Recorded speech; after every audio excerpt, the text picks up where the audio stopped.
ቤተክርስቲያን ውስጥ መቆማችንን ነው ዛሬ ያየነው። ከክርስቶስ ፊት እንደምንቆም ግን አንድ ቀን አታውቁ። እንቆማለን እኮ ወይ ሊፈረድልን ወይ ሊፈረድብን እንቆማለን። ነገ እንኑር እንሙት ሳናውቀው ዛሬ ከእግዚአብሔር ፊት ብንቀርብ ምን ብለን ልንመልስ እንደምንችል የማናቅ ሰዎች ነን።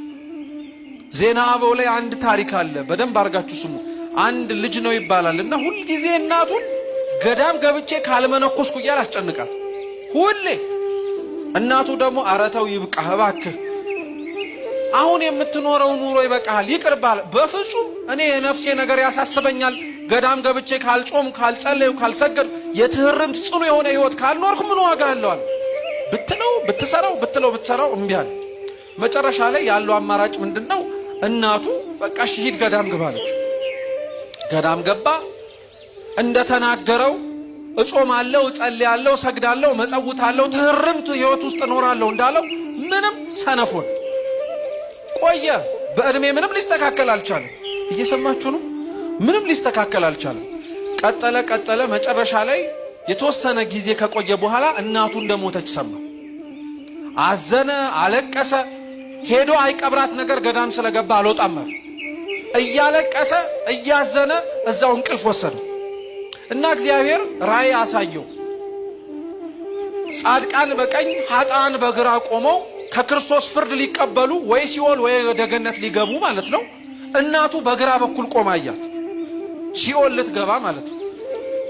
ይሄ አይግረማችሁ። እሱ ደግሞ ከእናቱ ጀርባ ተሰልፎ ሲኦል ሊገባ እና እናቱ አየችውና ምን እንዳላችሁ ታውቃላችሁ? አንተ ለነፍሴ ድህነት ብዬ ገዳም ገባው አላልከኝም እንዴ? ምን ታረጋለህ እኔ ጋር ተሰልፈ አለችው።